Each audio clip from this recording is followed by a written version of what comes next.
In 2006, Senator John McCain said he'd be ready to let gay people serve in the military if Pentagon leaders said they were for it.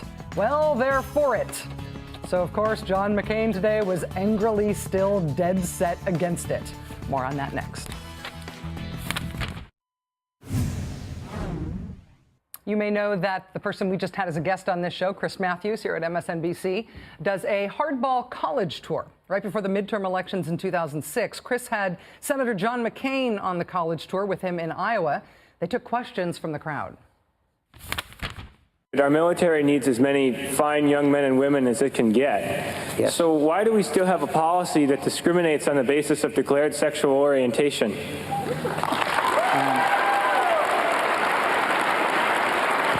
I listen to people like General Colin Powell, former chairman of the Joint Chiefs of Staff, and literally every military leader that I know, and they testified before Congress that they felt that the don't ask, don't tell policy was the most appropriate way to conduct ourselves in the military. I understand the opposition to it, and I've had these debates and discussions, but the day that the leadership of the military comes to me and says, Senator, we ought to change the policy, then I think we ought to consider seriously changing it, because those leaders in the military are the ones we give the responsibility to. That was John McCain speaking in 2006, telling Hardball that the day the leadership of the military says that don't ask, don't tell should be changed, on that day, he'd consider changing the policy.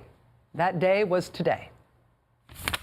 It is my personal belief that allowing gays and lesbians to serve openly would be the right thing to do.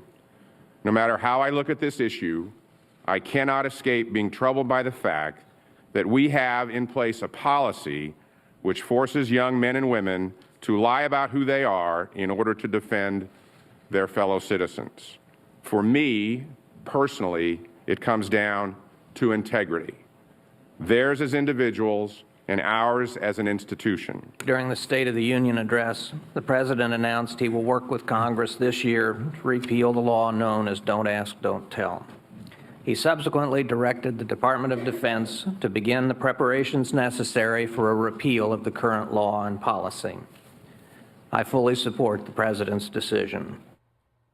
Today, the chairman of the Joint Chiefs of Staff, Admiral Mike Mullen, and the Defense Secretary, Bob Gates, both expressed unreserved support for repealing Don't Ask, Don't Tell.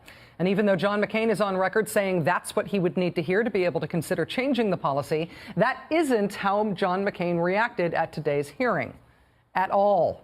In fact, he sort of blew a gasket.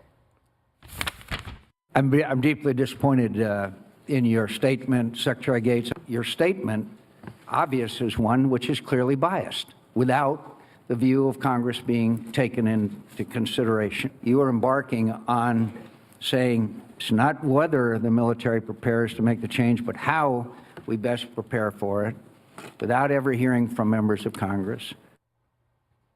So for John McCain, as long as the military leadership is against gay people serving in the military, he wants to defer to their judgment. But if the military leadership is for gay people serving in the military, he thinks the military leadership should defer to him. Last year, John McCain also did an interview with Anna Marie Cox on Air America Radio, in which the senator said that on his very first day in office, if he'd been elected president, he would have asked the chairman of the Joint Chiefs to review Don't Ask, Don't Tell. Right now, the Joint Chiefs have said that the policy is working and that in their view, it should be kept in place. But again, if I were president, the day I was elected, sworn in, I would have asked the chairman of the Joint Chiefs conduct an in-depth study and come up with recommendations for me. The military is, in fact, doing an in-depth study of Don't Ask, Don't Tell now, and the chairman of the Joint Chiefs of Staff says he thinks the policy should be repealed. Now that those things John McCain said he'd defer to are actually happening, Senator McCain has changed his mind about them. In addition to John McCain's collapse of credibility and embarrassing loss of temper on this issue today, a couple of important other things happened. First, Senator Carl Levin, the chairman of the Senate Armed Services Committee, made clear that dropping Don't Ask, Don't Tell can happen with not 60 votes, but 50 in the Senate, or maybe even 40. This was a sort of subtle but important moment at the hearing. Watch his exchange here with Joe Lieberman. It's up to us, in the Congress and in the Senate. We've got to get 60 votes to repeal Don't Ask, Don't Tell, or else it will remain in effect. Thank you. Unless there's a provision inside the defense authorization bill that goes to the floor, which would then require an amendment to strike it from the bill, in which case the 60-vote rule would be turning the other way. No, it's good. It is with great appreciation that I accept the higher wisdom of the chairman of the committee. Senator Levin is saying that on the Senate side, if repealing Don't Ask, Don't Tell could be done as part of a big defense bill, the big defense authorization bill, which is how Don't Ask, Don't Tell became law in the first place, then it would actually take 60 votes to kill the repeal, not 60 votes to hold on to the policy, which means that even as the military is announcing a year-long process for studying and figuring out the implementation issues of getting rid of the policy, Congress could essentially move right away. There's no reason for Congress to wait. On the Senate side, at least, there is a clear path. The other important thing that happened today is that the opposition to repealing Don't Ask, Don't Tell had a bad day in opposition. In addition to Senator McCain doing his big, awkward, angry public flip-flop on the matter, Senator Saxby Chambliss of Georgia tried on an argument that had at least one person in the hearing room, who was sitting about 3 rows behind me, audibly snorting coffee out of his or her nose. This was it. Military society is characterized by its own laws, rules, customs, and traditions, including restrictions on personal behavior that would not be acceptable in civilian society. Examples include alcohol use, adultery, fraternization, and body art. If we change this rule of Don't Ask, Don't Tell, what are we going to do with these other issues? It was at that moment that Senator Chambliss uttered the phrase body art that I distinctly heard somebody shoot coffee out their nose in the hearing room.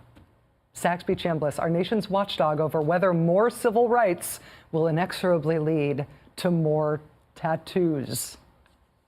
In sum, the basic talking points of Republicans against repealing Don't Ask, Don't Tell, aside from the it'll lead to more tattoos worry, essentially their talking points are left over from 1993. Back then, they were able to turn the issue into bad politics for President Clinton by driving a wedge between him as a commander-in-chief who wanted to get rid of the prohibition on gays in the military, and the military itself. Colin Powell against gays in the military, Bill Clinton for gays in the military. The political advantage went to Colin Powell and the conservatives on his side. That dynamic is over now. And conservatives who are trying to find an anti-gay ally this time around, and the chairman of the Joint Chiefs, are embarrassing themselves by doing so. Watch this.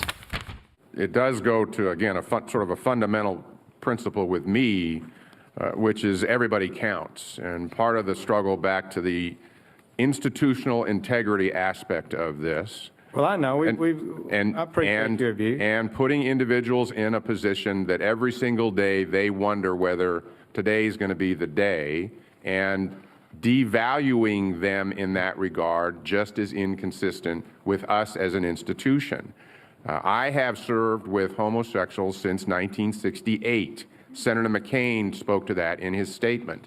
Everybody in the military has, and we understand that. So it is a number of things which cumulatively, for me personally, get me to this position. Senator Sessions, for me, this is not about command influence. This is about leadership. And I take that very seriously. And you can see in the face of Senator Jeff Sessions there that leadership from the chairman of the Joint Chiefs of Staff, Admiral Mike Mullen, is likely to make all the difference. One of the highest-ranking people in the military who is facing discharge under the Don't Ask, Don't Tell policy joins us next. Please stay tuned.